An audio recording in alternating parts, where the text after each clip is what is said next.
Simula na tayo. At mamaya na po natin babalikan ang adobo. Ay, hindi pa nga pala adobo. Sinigang at tinola. Sa pagkakaalam ko, hindi naman po tinola or sinigang yung lunch natin ngayong hapon.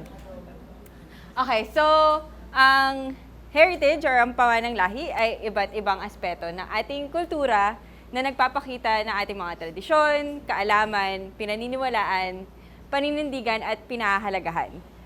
Kaya ko po tinanong kanina kung sinigang po ba or tinola or kung ano yung paborito nyong pagkain at kung saan po kayo lumaki ay dahil sa napaka-importante nito sa ating pagkakakilala sa ating mga sarili. Sinabi nga nila Sir kanina na importante kasi pag inaalala mo kung ano yung paborito mong ulam, maalala mo rin sino ba yung nagluto ng paborito mong ulam, bakit nga niluluto yun, ano yung context kung bakit yun yung pagkain nyo. So sabi nga ni Ate Michelle, na depende yun kung saan ka lumaki, kung ano yung pang-asim dun sa sinigang mo. At kung ano yung pang-asim na yun ay dahil sa ano ba yung lupa or ano yung environment kung saan ka lumaki.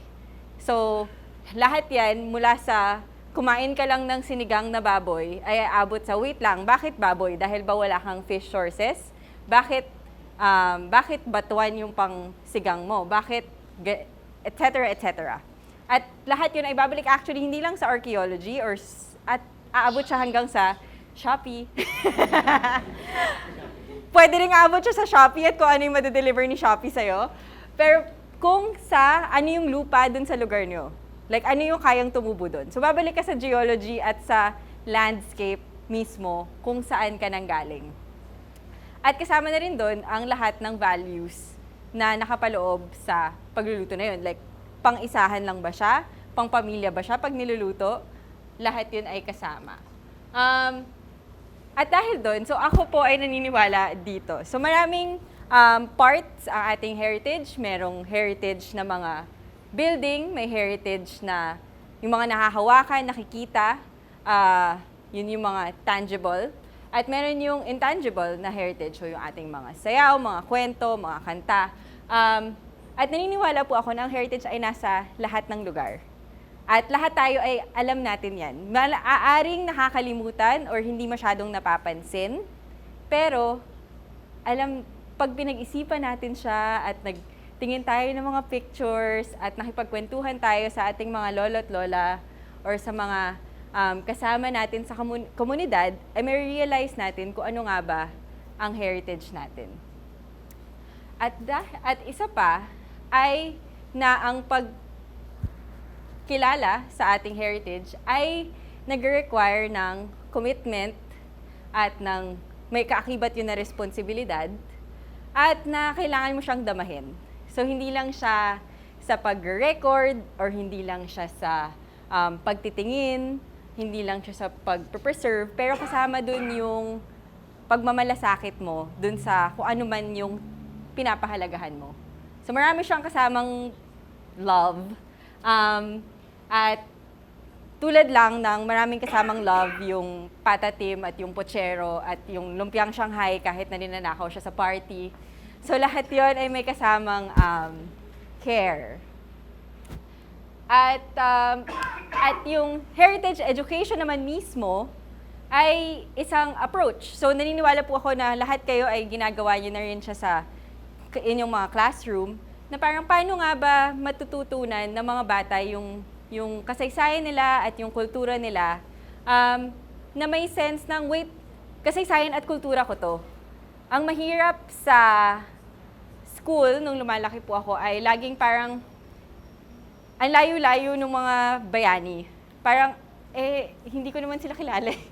Parang gano'n, na parang lagi na lang si MacArthur yung bida ng kwento. Lagi na lang ang pagtuturo ng kasaysayan natin ay naka-chop sa 3. So apat.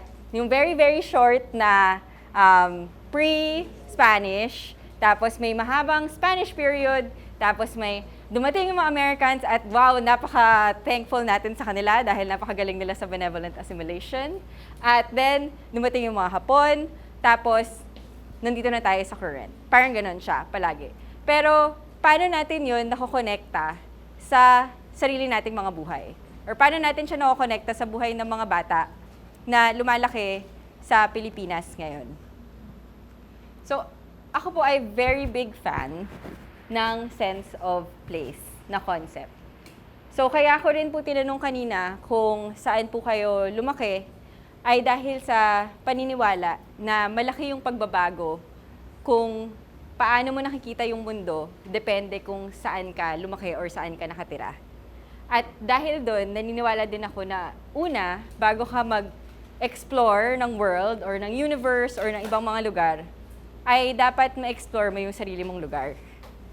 At madalas, ako din naman, sinabi ko siya nung bata ako, na parang ang boring naman nung kung saan ako lumaki. Parang ayoko dito kasi gusto ko, doon ako kasi mas maraming exciting doon eh. Kung nasan ako, boring siya. 'Di ba? Yun yung lagi nating, yung madalas nating naisip na parang ayoko dito kasi wala namang nangyayari dito, alam ko na lahat, ganyan. Pero paano kung pwede pala nating makita yung ating mga lugar in a different way at ma-realize na wait lang, marami pa pala akong matututunan dito. Or wait, meron din pala siyang history. Meron din pala siyang archaeology. Meron din pala siyang science na nandyan lang. At hindi pala kailangan na parang, di ba pag titingnan natin minsan yung, ano ba, yung science books, parang naisip natin na parang, yung science, nandyan siya sa books, pero wala siya sa sarili kong neighborhood. Wala siya sa barangay ko. Pero false yun eh, kasi yung science na nasa book ay condensed version ng science na nasa paligid natin. So, magbibigay po ako ng iba't ibang examples ng mga projects na nasamahan ko, na lahat yun ay nakafocus sa pag-cultivate ng appreciation ng mga bata sa sarili nilang surroundings. At hopefully, magamit nyo po yun sa inyong mga sariling communities or sa inyong mga sariling schools na parang, okay, pwede rin pala siyang gamitin sa school namin or sa barangay namin. Oo nga, no, baka may chance na ma-realize natin kung ano yung possibilities. So, magsisimula po ako sa Handy. Yung Handy ay isang project na ginawa ko from 2015 to 2020. At ang ginagawa po namin noon ay nagtutour ng, nagtutour ng Ifugao students na grade 5 sa kanilang sariling communities. So, na-realize namin at that time na yung mga Ifugao students mismo ay hindi nakakapunta sa rice terraces. Which doesn't make sense, right? Like, rice terraces ay known all around the Philippines, known famous even outside of the Philippines, and yet the kids who were growing up there were not able to go. Or not all of them were able to go. So, wala silang field trip na mandated by the school. So, kami parang, okay, sige, gawin natin. Okay, so, yung project na yan ay for grade 5 nung time na yun. Very simple lang po yung goal namin. Madala yung mga students sa rice terraces, madala sila sa community museum nila, sa Ifugao Museum nila, at makapaglaro sila ng games, ng traditional games, at yung lunch nila ay laging traditional lunch. Parang dalas-dalas din kaming nakapagsinigang. Hindi po kami nakapagpinikpikan kasi matrabaho. Pero lagi pong baboy, I promise. Ayun. So yun yung idea for Handy. Na parang, at ang tour guides namin nung panahong iyon ay real tour guides. So, volunteer tour guides sila na, okay, o nga no, ito yung first time na magtutour ako ng bata from my own community. And that makes it special. So, yun yung ginawa namin dyan. At dahil sa archaeological site, then yung area ay merong onting archaeological play activities. So, may pots na binrake and then they put together, may skeletons, and then yan yung isa sa mga traditional games na yun yung lagi naming ending for the day. May tour guides din na very special to us ay yung iba sa kanila ay grandmothers ng mga students. So, pwede niyo po isipin na parang, wait lang, baka ba may grandmothers sa community ko sa school na would be willing to walk with the students around the community and tell stories about, you know, how they grew up there. It might be a possibility. At ginawa din po namin siya for high school eventually. At yung high school naman, ang ending namin ay, aside from the tour, ay meron din silang parang Amazing Race type na game. At part nung games na yon ay gagawa sila ng kakanin. At magbabayo sila ng bigas. So, medyo marami kaming nasayang na bigas nun. Dahil sa tumatalsik yung bigas. Pero, yung idea ay, kasi pinapa-rice meal na natin, di ba? Pero, itry natin na, okay, hindi kayo makakaabot sa stage na magluluto kayo ng kakanin kung hindi nyo binayo yung sarili nyong bigas. So, kailangan kayo yung gumawa ng ground rice nyo. Okay, so next. So for handy, so handy means past in Tuwali. For handy, ang step 1 namin dyan ay bumuo ng people who would be willing to contribute. At ang very core nun ay group of tour guides who were interested in touring their own nephews, touring their own grandchildren, their own nieces, in their own heritage spots. At yun ay napaka-special to us. Ang second ay bumuo kami ng map na parang, okay, so saan dapat pumunta yung kids? Saan yung special places sa community na dapat malaman nila? Na, okay, dapat malaman mo yung history ng lugar na to. Or dapat maalala mo na yung lolo mo ay achu-chu-chu-chu-chu. Parang ganon. Or ito yung nangyari doon. So, luckily, marami namang silang elders na nakakaalala pa nung special spots na yon, nung history nila involving the Japanese, yung rice terracing process nila, ganyan. Pero syempre, iba din talaga, hindi po lahat ng tao ay magiging, hindi porket matanda siya ay willing na siyang mag-tour. So, kailangan din mahanap nyo sa communities nyo kung sino yung talagang, okay, gusto kong magkwento sa mga apo ko or gusto kong magkwento sa mga bata kung ano yung nangyayari dito. Ang third ay gumawa kami ng listahan na kailangan namin. So, yung ibang schools ay pwede pong lakarin lang. So, okay na yon. Yung ibang schools, kinailangan namin humiram ng minsan truck, minsan car, minsan humihiram kami sa police ng kotse, so naka-ride sa police patrol yung mga bata. Minsan sa munisipyo humihiram, minsan nire-rent. Yung volunteers, yung paperwork, lalo na dahil ito po public school, so syempre dumaan kami kay SDS, dumaan sa school principals, dumaan sa teachers, etc. So medyo matrabaho din po siya. Pero, well, worth it forever and ever. At some point, kakailanganin nyo rin po ng funding. Ang idea namin nun ay never magbabayad yung mga bata. Never magbabayad yung mga bata dahil sa halos karapatan na nila yon, na rice terraces nila yun eh. At so hinanapan namin siya ng pondo, various sources, grants. Yung ibang stuff nga ay kinukuha namin nanghihiram sa City Hall ng mga gamit, nanghihiram sa school, kung sino mang pwedeng hiraman. Humihingi ng bigas, humihingi ng asukal. At ang panghuli ay itry nyo lang. Yun yung pinaka-importante sa akin yata, na itry nyo lang siya sa sarili nyong community. Kasi minsan parang isipin mo, ang hirap niyang gawin kasi ang daming parts na kailangan pagdikit-dikitin. Or baka hindi kasi siya maging perfect, ganyan. Pero nung nag-start po kami, ang goal lang namin ay isang field trip. As in, isa lang. Isang school, isang class, yun na yun. After namin mag-start sa isa, para kaming na-high. Tapos sabi nyo, wait lang. Gusto ko lahat sila. So, ginawa namin lahat ng grade levels, lahat ng grade schools for grade 5. So, parang 14 schools po yun.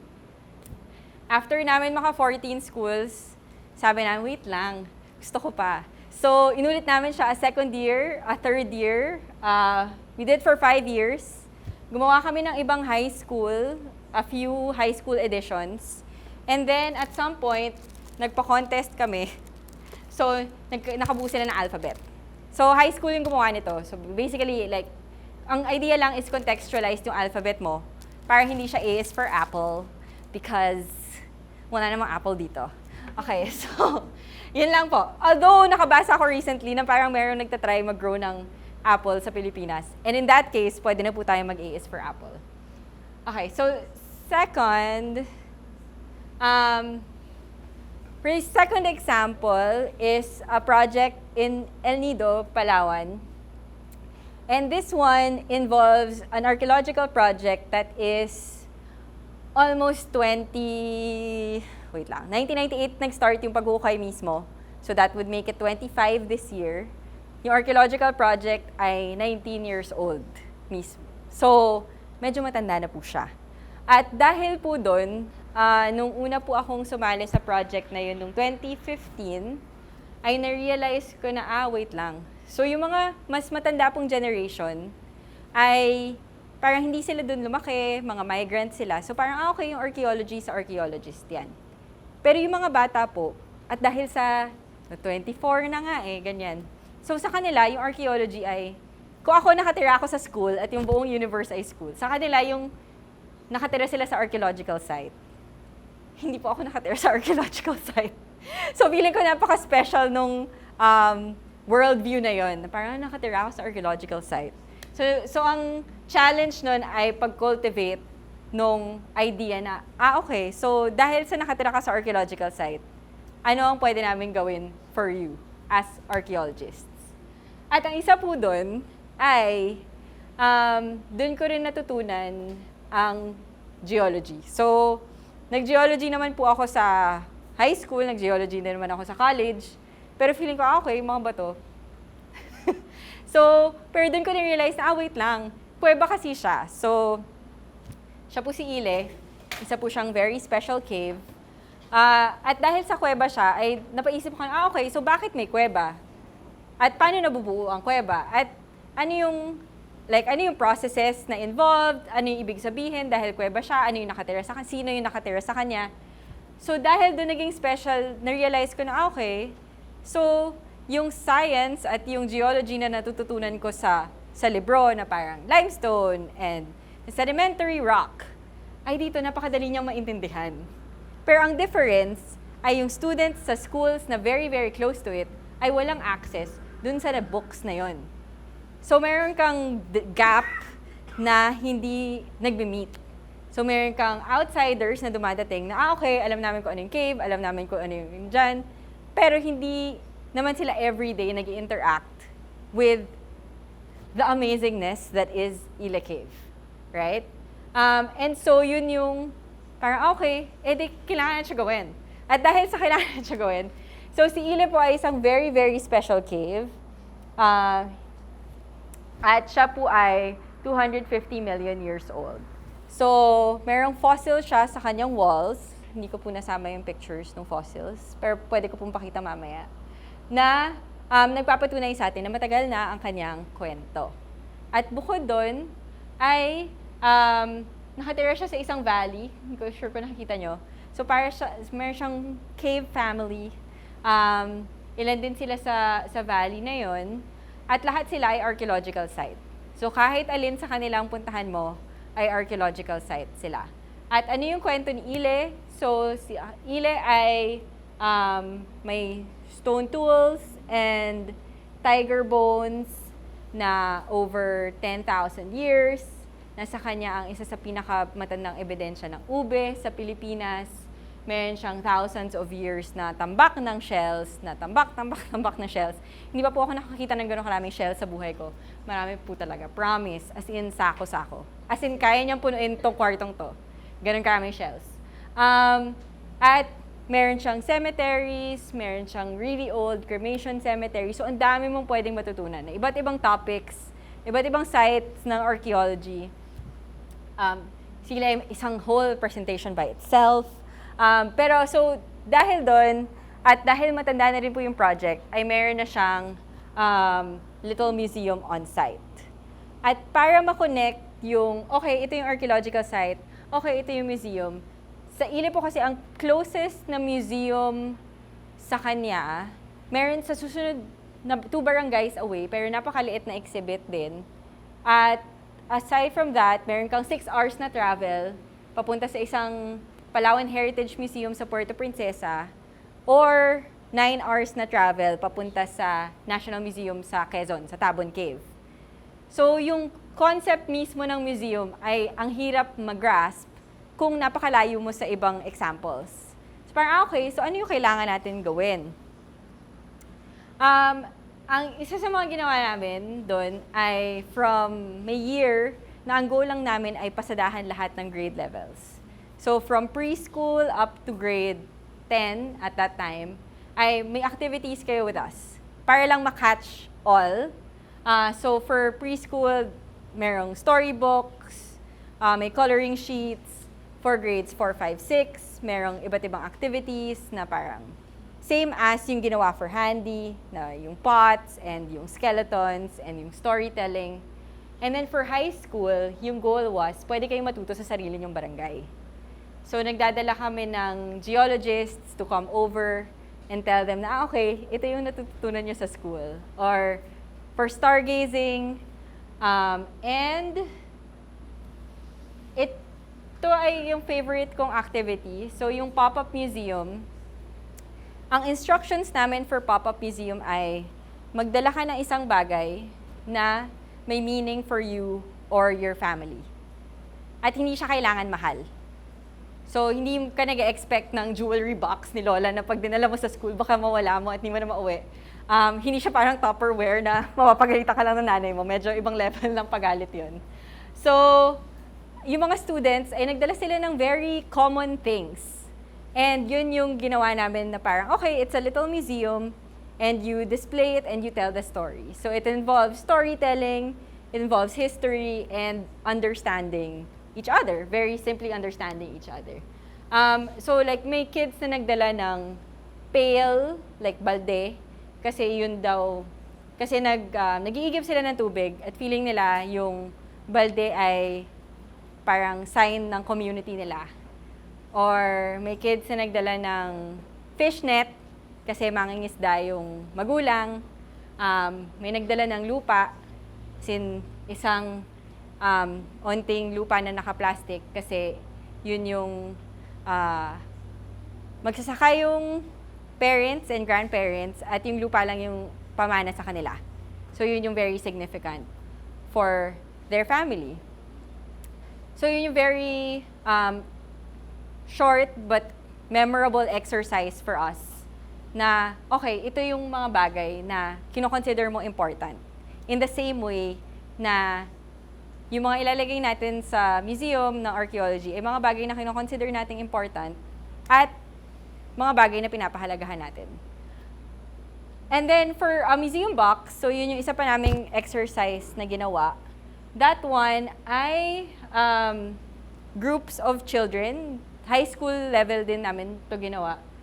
At gagawa lang kayo ng parang 5 items you put in a box and you have a theme. For that time, pinahayagan namin sila mamili ng sarili ng theme. So yung mga grade 10 na pinili nila ay love. Yung mga people, pinili nila ay parang pangingisda or iba pang trades sa community nila. At i-explain nyo. So a lot of it ay just to get the concept of a museum and the concept of things that are important to you much clearer. At ini-integrate doon yung parang, okay, ano yung magagawa ko para alagaan yung community ko? Or ano yung magagawa ko para protektahan yung resources na nasa sarili kong lugar? At ang isa pa naming ginawa ay, ito po ay in development. So, totoo na siyang prototype. Hindi ko po siya dala dahil nasa El Nido siya ngayon. So, isa siyang mobile museum box na pwede niyong dalhin anywhere. Ang goal namin dyan ay pwede mo siya isakay sa airplane at pwede mo siya isakay sa tricycle. At dahil nga sa walang museum at may chances na mahirapan kang dalhin yung students doon, ay yung students yung dadalhin mo, ay yung museum yung dadalhin mo sa mga estudyante. At ito, ang laman niya ay archaeological replicas, pero pwede niyo rin po siyang gawin na parang artifacts ng history ng Embo Barangays. Diba? So, artifacts ng history ng Taguig City, parang gano'n. Or sinigang, I can imagine a sinigang museum. Diba? So, ano yung mga kailangan mo para gumawa ng sinigang? Ano yung iba't ibang, pwede mo siyang gawin into a box. and tell a story and make activities from that whole thing. Okay, kaya siya walang laman. Nagde-develop kami currently ng short videos na mag-explain ng archaeology and geology ng using Ellie, at hindi pa po siya tapos. Kaya wait lang. So, wala mo na yan. Ang huli ko pong ginawa for this project ay isang exploration kit for high school students. So, ang Ellie sa iba't ibang lengguwahe sa Pilipinas, minsan kasi ang meaning niya ay refuge or community. At ang idea dito ay kaya mong mag-explore sa community mo. Kaya mong maging expert sa community mo. Kaya mong gawin yung research mo within your own community. Kasi nga madalas, lalo na pag-research subject, dahil yung mga bata minsan tinatanong, Ate Ellie, ano ba pwedeng gawin sa research? Ganyan. Kasi ako parang, hindi nyo na kailangan na yung research mo ay parang napaka-foreign na thing, na mas magagastos ka pa. Ang dami mong resources within your community na dahil hindi ka na magta-travel, ay makatipid ka actually. So yung kit na to ay involves 8 or 9 activities na yung isa ay yung isda activity. So marine conservation, geology, biology, archaeology, may tungkol sa plankton, may tungkol sa may tungkol sa food actually, at may tungkol sa gender. So yung marine conservation activity, ang gagawin mo ay mag-i-interview ka ng isang mangingisda, tapos itatanong mo sa kanya kung ano yung mga nahuhuli niyang isda. At kung meron bang mga isda na dati mas madalas niya nahuhuli, at merong mga isda na ngayon hindi niya na nahuhuli. At para ma-track nyo or makita nyo through his own memory kung nag-decline nga ba yung fish catch in the past few years, or lumaki ba yung fish catch niya, lumaki ba yung kita niya. At itong research na to ay research ng isang kaibigan ko. So ginawa niya yung activity, so friends ko po yung gumawa ng ibang activity dyan. Ang ask ko sa kanila nung time na yun ay, gumawa kayo ng ng activity for high school students na based on your own research, na pwedeng gawin ng high school students in their own community setting.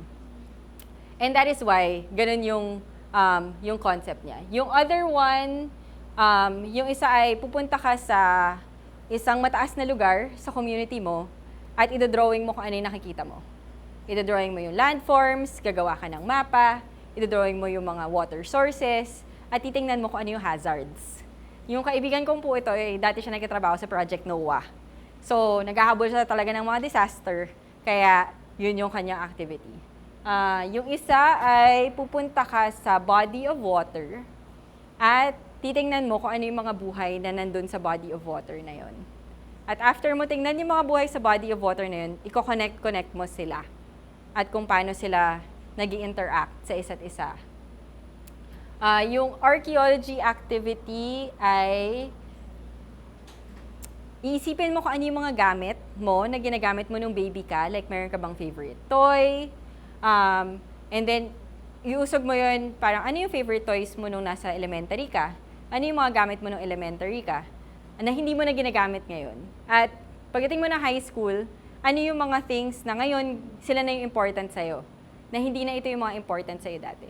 Para makita mo yung meaning of things to you and how nag-change yun as you age. Yung fifth, yung anthro activity po, kukuha ka ng isang object sa community. Titingnan mo yung object sa community na yon, i-record mo siya, ano yung kwento niya sa community mo, ano yung meaning niya, paano siya ginagamit, as an anthropologist does, right? And then, we have yung gender activity namin ay throughout 24 hours, titingnan mo yung difference ng tasks na ginagawa ng nanay mo at saka tatay mo. At i-compare mo yun. At kung paano nagdi-differ, kung ano yung mga ginagawa nila within 24 hours per hour. At kung similar ba or may pagkakaiba ba, mayroon bang tasks na specific lang. And then, merong History 1, nakakausap ka ng isang, magre-research ka ng history ng iyong sariling community. Kakausap ka ng elder, maghahanap ka ng primary documents, at try mong buuin yung kwento ng isang topic na pinili mo. At, ano pa ba ang miss? Okay, yung food ay, tulad ng ginawa natin kanina, mamimili ka ng isang pagkain, hahanapin mo yung recipe, at bubuin mo yung kwento ng pagkain na yon. At last ay yung sa halaman, yung isa ko pong friend ay talaga love na love niya ang plant world.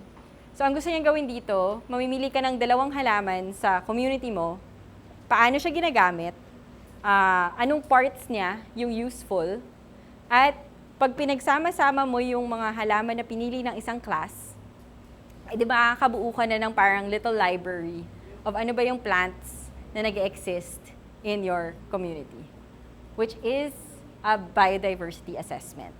So lahat po yan ay pwedeng i-scale, pwede siyang gawin for one classroom. The dream is na eventually pwede mo siya i-compare in different areas. So, ayun po. Ito ay pwede kong ibigay sa inyo yung copies ng activities. If you are interested, we'll be very happy for you to use them. At meron siya kasama, sorry, muntik ka na makalimutan. Meron siya kasamang radio episodes. So, may interviews sila friend at ina-explain nila bakit sila naging geologist or bakit sila naging biologist, bakit sila naging interested in marine conservation. Madalas po bumabalik yung memories na yun sa childhood memories. So, parang may yung bata ka, malapit kayo sa dagat, or bata ka, yung lolo mo ay, yung isa ko pong friend, yung lolo niya ay forester. Kaya bata pa lang siya, kilala niya na yung plant universe. So yun, so yung radio series na yun ay nakakabit sa each activity. Each person explains why they do what they do. And the second part is how you can do that too in your own community. So how kids can do that too in their own community, and they explain the activity that they made. So, yan. At, okay. So, itong most recent na tinatrabaho ko pong project ay, sige, ipa-play ko na lang muna.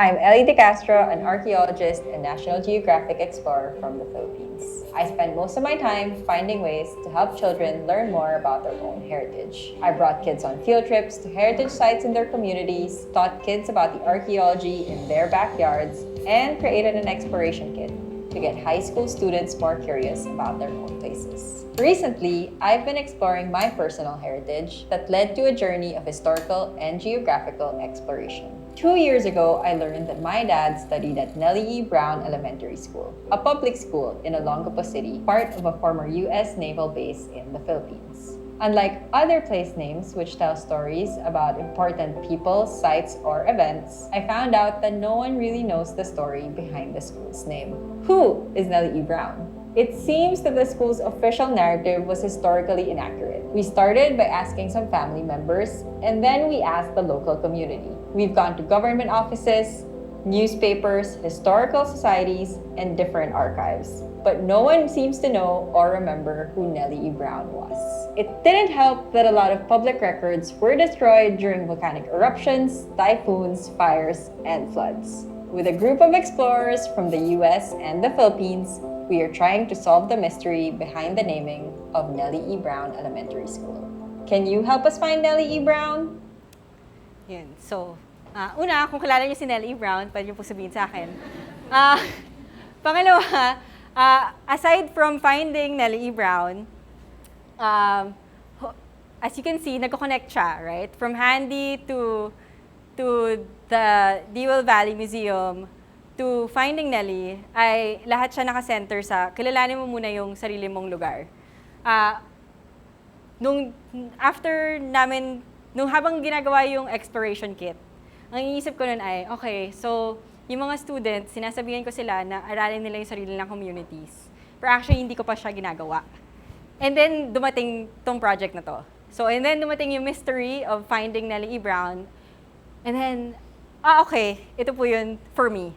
So, ito yung version ko of finding my own stuff because all throughout the journey of looking for Nellie E. Brown, actually, ang natututunan namin ay stuff about my grandmother, stuff about my grandparents, yung lugar kung saan lumaki yung tatay ko. At lahat yun ay currently ginagawa po naming activities for elementary and high school and possibly college students. So, in Olongapo City. Dahil and obviously, dahil nandun ang Nellie E. Brown Elementary School. So, sila una makaka-try ng activities na yun. But hopefully, later on, dahil sa ipapa-quality assessment ng teachers, yung activities na gagawin nila mismo, ay sana magamit din siya ng ibang students na parang, okay, baka naman pala meron ding interesting sa communities ko na pwede kong aralin.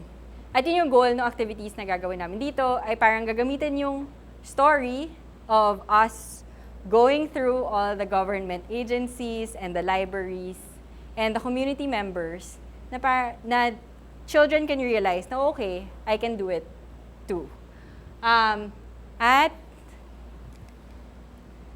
Okay, whoops. Okay, so bring out 140, joke lang.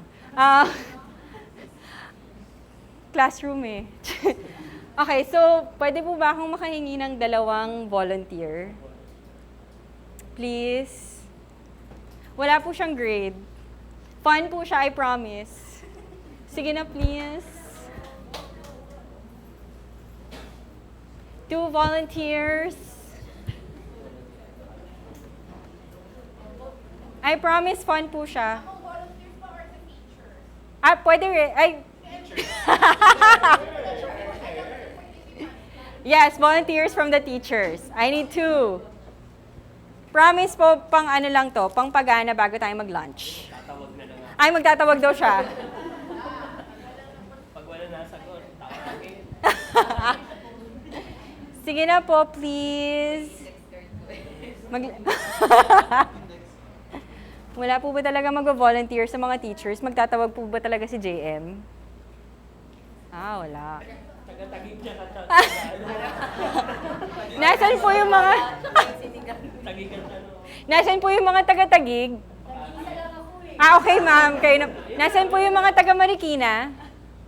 Yes? Okay. Sino manalo sa kanya yung lupa? Nasaan po yung mga taga-Makati? Ayan, sir. Okay, ma'am. And sir, kayo na po. Please come. Ha? Paano mo naset? 2 chairs. Oo nga, sabi.